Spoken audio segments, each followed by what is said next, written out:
We're joined by Professor Samuel Ntewusu, who is Director of the Institute of African Studies at the University of Ghana. Prof, good morning to you.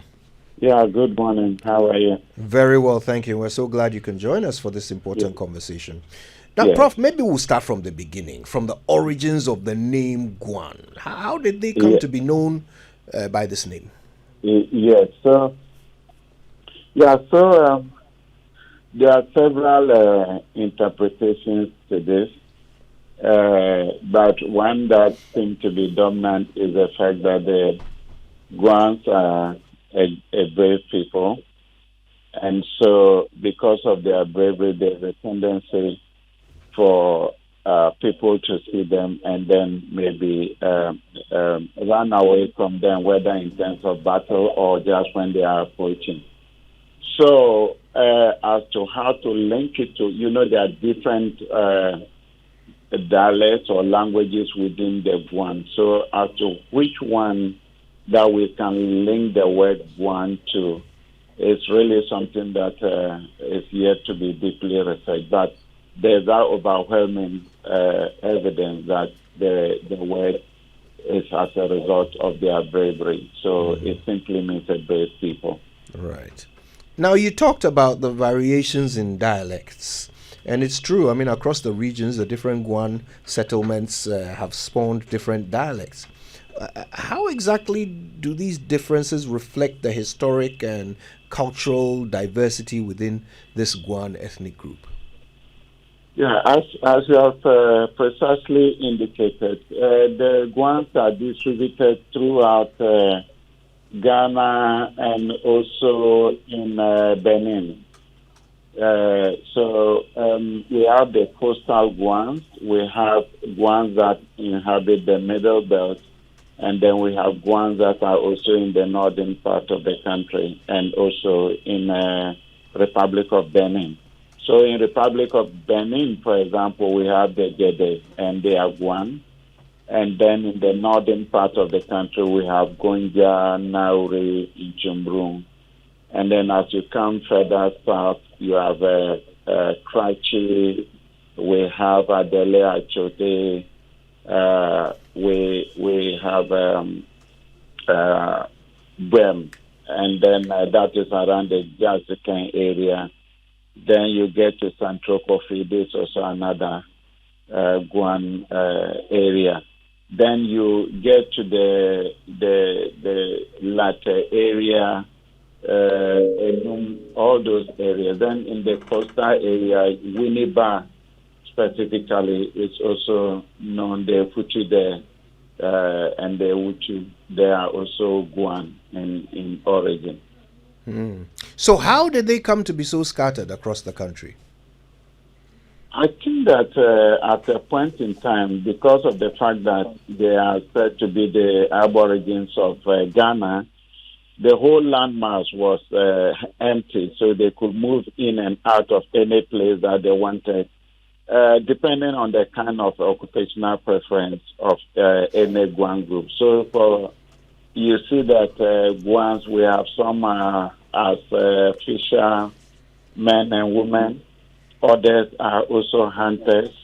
Some are farmers. So they just move in and out of that space according to their preference. Also, the issue of insecurity, for example, as a people that were already settled there, any other ethnic group that wanted to have a place in where they originally stayed, there was a tendency for war to come about. So some of them just moved out of places in search of peace and security.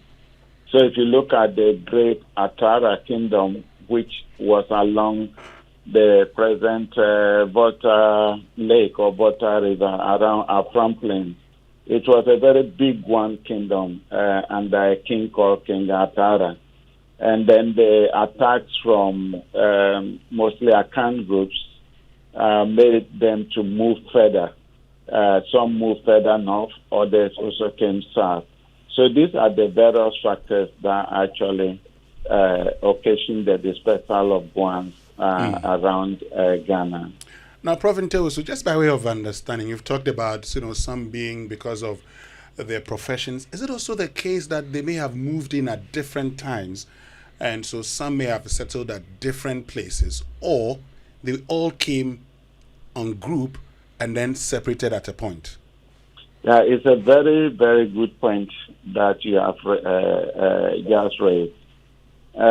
Almost every Guan group seems to have two historical narratives as to how they came about or how they've inhabited a particular area. There are some that claim that they evolved from the area, either coming from underground or maybe coming from above the sky. And then we have others that also, more or less, their historical narrative tells towards a kind of migratory history where they actually said they migrated from somewhere. So you are very right that it would be very wrong for us to completely assume that maybe all the Guans came at the same time. So if you look at the narrative of Gonja as to how they came to inhabit that area, it might be slightly different from, say, the Latte or the Hutu or the Krakis as to how they came to settle there. So different historical occurrences will also have defined their settlement patterns. Yes, I perfectly agree with you. Now, talking about history, and you've talked about the Futu and the Ewutus along the coast, there are some who also have suggested that, even areas such as Elmina today was originally a Guan territory. How true is that? Yeah, so as I previously indicated, these are people that by about 1000 AD, they were already settled in this place called Ghana. So the possibility of they being found in other places is not out of place. Some even make the claim that some people within Teshi, for example, are also of Guan origin. Not all of them, but some, as well as Elmina. So I wouldn't be surprised at all if in present-day Ghana, a particular ethnic group will be able to link its history to Guan. So obviously a lot is, there's a lot about their origins that are not known. But what do we know? What do we know? I mean, where are they most likely to have come from? And what people were they before they came to Ghana? What were they known for, apart from being brave? Yeah, I think that one other thing is their religious life and also their artisanal life. I think that if it comes to the issue of, say, smithing, they are very good smiths. So you see that almost every one settlement that you go to, the possibility of they producing their own hunting and farming and fishing implements is very high. Yeah, so craftsmen, that is what I say. And then there's also this kind of super religious aspect of their life that doesn't seem to draw the attention of several people. If you look at the one settlements, there's a possibility of having one or two powerful deities that they venerate. Now we need to draw a difference between deities that are responsible for production and reproduction, and then deities that people assume to cause harm. Most of the deities of the Guans are purposely for production and reproduction. We have a Konedi if we come to the eastern region. If you move a little up, you get to Krakidente. If you go to Nkwantana, we have Nana Brukum. You move to Gonja area, we have Sonyo. You come to the Nauri area, they have Kanpe. So they are very religious people, very, very attached to African modes of worship. And so some have been able to transfer this also into other modern forms of religion, such as Christianity and Islam.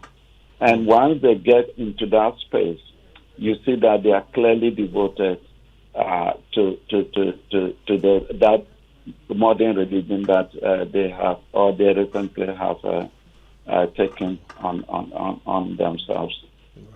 It's Ghana Month, and we're learning about the Guans, the original settlers, the Aborigines of Ghana. Professor Samuel Ntewusu is helping us. He's the director of the Institute of African Studies at the University of Ghana. So, Prof, I mean, what are some of the lingering features of the Guans that have influenced today's cultural and social fabric? Some of their influences that we can see in today's, yes, culture and society. I think their language.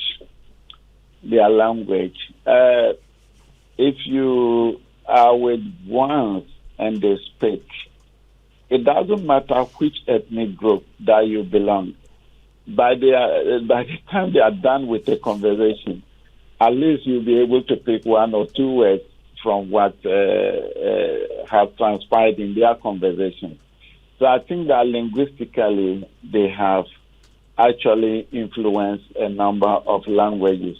That is still subject to interpretation by linguists, people that are experts in that area. Mm-hmm. But at least from a historical and a layman's point of view, I know that linguistically there are a lot of languages that seem to have borrowed a lot from Guans, So, like, if we take the counting of numbers like ko, nyo, afa, ama, anu, if you get into some of the Akan languages, they also more or less count like that, So this is a clear influence that you are able to pick. Prof, now that you've mentioned language and influence on other languages, I just would want to take you back a little bit and look at even the Guan language itself. Mm-hmm. Because we've talked about, the Guans being scattered all over the country. Mm. Now, of all the Guans, is there mutual intelligibility within the Guan groups? Oh, yes. Yes. That one cannot be contested. I mean, if I'm speaking and somebody is from Latte, the person picks it up. If I'm speaking and somebody is from Winneba, the person easily picks it up. If I'm speaking and somebody is from Nkwanta, or if the person is an Achode or Krachi or Nchimbo. So if I meet somebody from Krachi, or I meet somebody who is Gonja, or I meet an Nchimbo, I just start speaking that way, and they pick up everything that I say. Prof, when you say when I am speaking, where are you from? And so we can actually understand when you say I am speaking. Okay. So I'm in Naui. I'm from the Tandai district in the northern region of Ghana. Okay. And when you speak, those from Boso, those from Enum can also understand? Yes, they can understand. Wow. But how about, since we're talking about... I want to say ba, come, I say ba. They will say ba. Okay. So it's not actually far, So I would say katamuta to means hold him or hold her. Like the person might say katamuta. You get it. So it's very close. So, you, now that you're explaining that, I just want to take your mind to another group because you are indicating where they are. Because for many of us who don't understand the Guan language, when we talk about the Guans, we normally would also talk about persons from Amejope, Vane, and all of that. Are they also Guans? Yes, they are Guan. As the conversation from our very first discussions, I've indicated that these are people that historically were the first to stay in Ghana. So the possibility of they being scattered about is very high. And so whichever ethnic group that comes to settle with them or will conquer them, there's still the possibility of their language or aspects of their culture that the group that is more or less pushing them up will pick. It could also be that if they have neighbors, the possibility of intermarriages, and we know the extent to which, for example, women can influence children through language. Usually, in most cases, research has proven that there's a highest possibility of children picking their mother's language first. So I'm not surprised that throughout history this will have occurred. And so if once in a while people from Majorca and other places will claim some kind of affinity to Guan, I don't think it's something that is contradictory at all. Now, Prof, why exactly is this conversation so crucial? What does, the understanding of the history and heritage of the Guans contribute to our own appreciation of Ghana and our cultural diversity? Yes, so I think that for any society to be able to make progress, unity is very key. In spite of diversity, unity is very key. And I think this conversation is very important because the ones, as we have just indicated, do not have, I wouldn't say they are distributed throughout the country. And in almost all the areas that they have lived, at least I know, except for some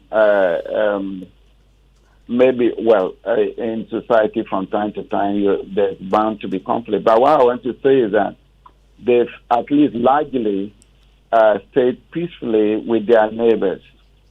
So what it simply means is that the Guans are very critical when it comes to the unity of this country.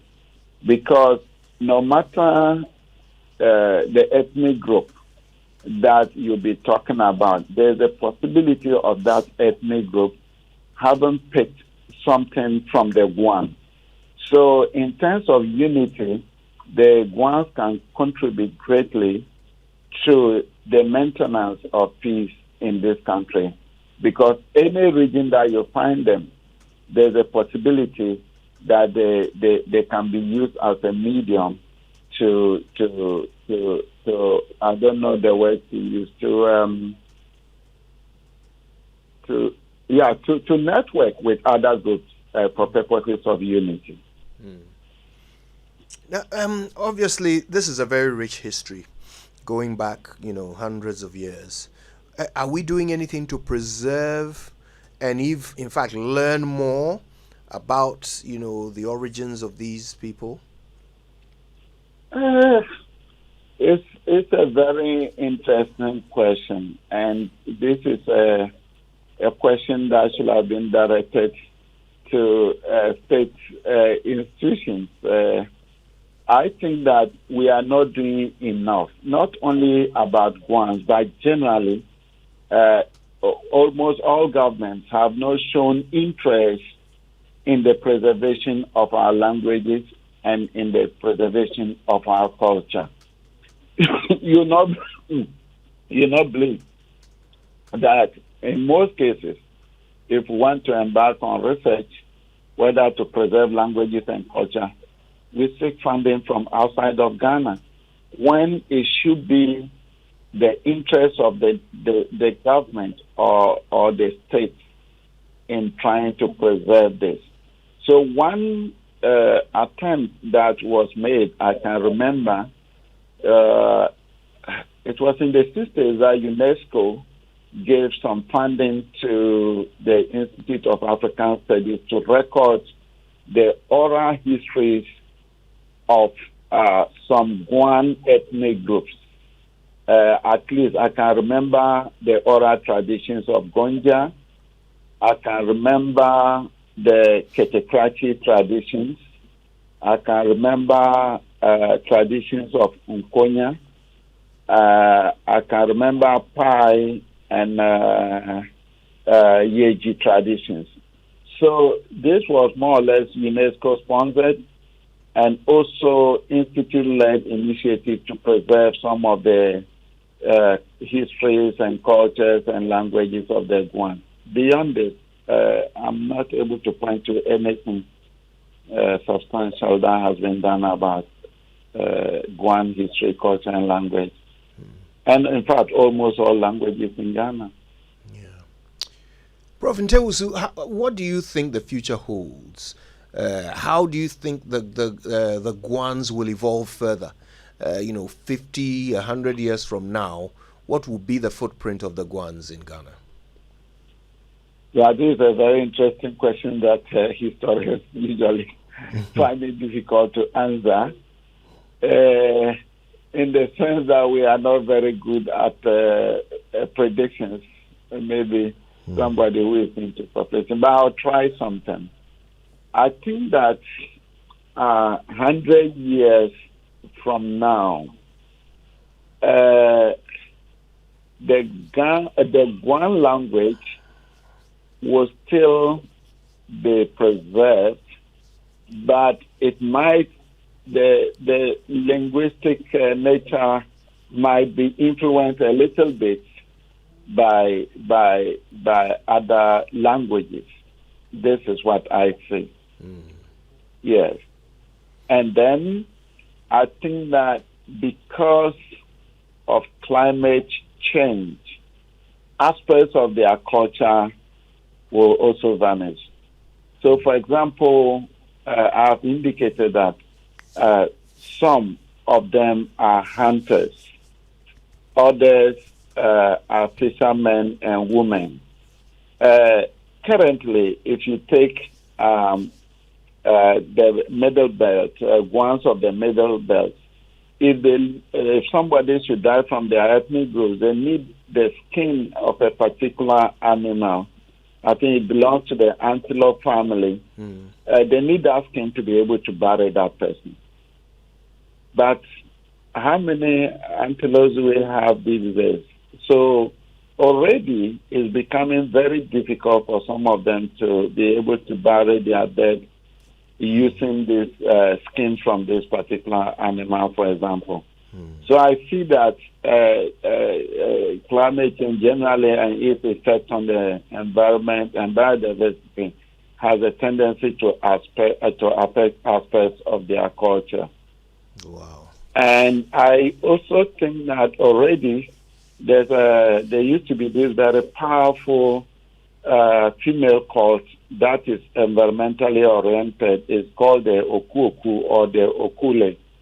Now, every year, women who belong to this cult go into the forest, they observe the extent to which there's a change in biodiversity. Then when they come, they are able to inform society through songs and through taboos. I think the last time that we had recruitment into this cult, especially in some areas, was in the 1980s. Wow. Because of Christianity, because of Western education, we don't just have people going into it. So I also see the 100 years to come aspect of their religious life, especially in relation to cult, might also vanish. This is what I think. That's quite an intriguing picture of the future. Prof. Samuel Ntewusu, we want to thank you very much for your insightful contributions this morning.